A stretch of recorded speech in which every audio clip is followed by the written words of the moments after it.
Okay, next question comes from MinerPlayerz. Can you help me better understand karma and reincarnation?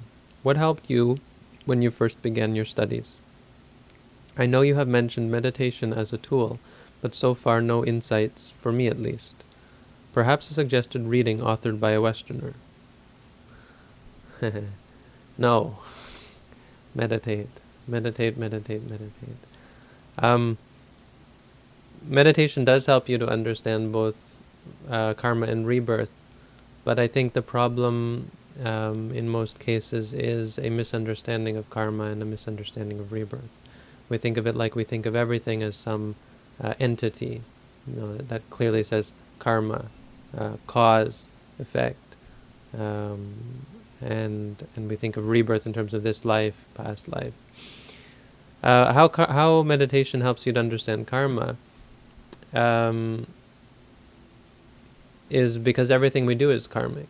Every moment of our existence is karmic, is cause and effect. We want to walk, therefore we walk. When you're doing walking meditation, you can see this. You can see that first there comes the desire to move the foot, then there comes the moving of the foot.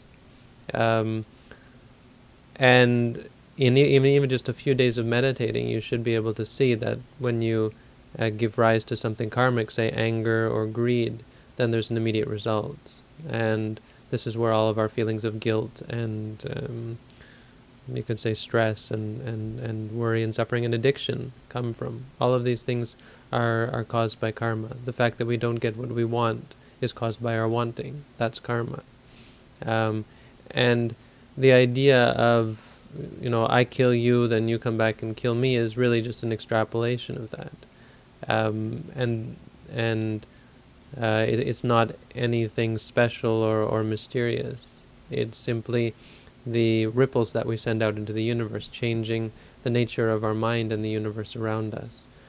How rebirth works is, as I've said in one of my reality videos,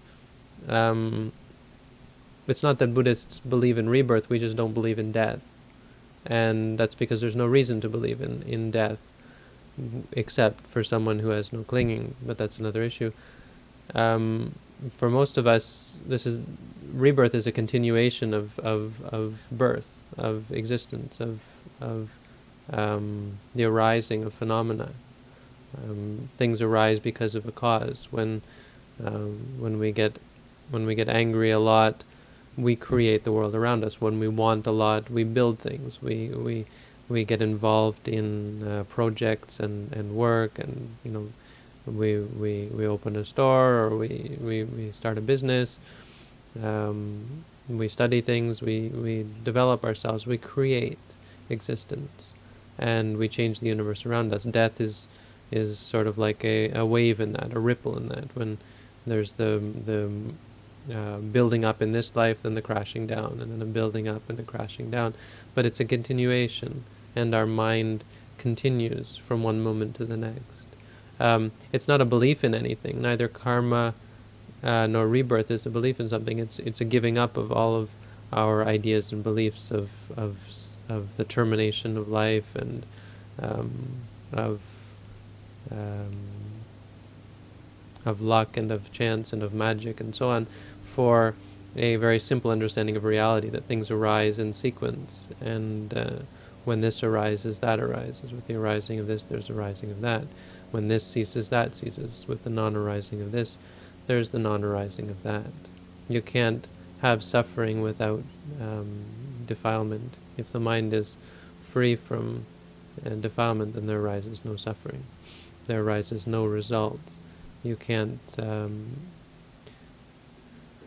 not get what you want when you have no wanting, for example. So karma is the giving rise to the wanting and the result that comes from it. And I think probably you're already seeing that in meditation. If you are meditating, you may just be looking for some insight based on a concept or an idea of karma and rebirth, which I would do away with. I would say, you can ask yourself, do you think doing bad deeds has a good result? If the answer is yes, then okay, you're still lacking in meditation experience of reality. You ask yourself, do you think a good deed has a bad result? If the answer is still yes, then you're still lacking in meditation practice. And I would say continue in the meditation practice until you can see that actually good deeds meaning good states of mind, lead to good actions lead to good results, lead to happiness, peace, harmony, and freedom from suffering. Bad deeds, on the other hand, bad mind states of greed, of anger, of delusion, conceit, arrogance, and so on, lead to bad deeds, which lead in turn to bad results, suffering, conflict, friction, entanglement, and further becoming. So I hope that that kind of answered your question. I would say don't worry so much about theory, and certainly don't read books about the subject. I would practice meditation. Okay. Maybe I'll give you a couple of links in the answer. Check out the answer to your question. Maybe the description to this video as well, and I'll try to give a couple of links just to give an overview of karma anyway. Rebirth, I think, is unless you're going to practice meditations that allow you to remember things that far in the past, I would say just understand that we don't believe in death. That's the understanding of rebirth. There's no reason to think of death, because our experience, especially in meditation, is one of continued arising, and that's all that happens at the moment of physical death. It continues. Okay, there you go.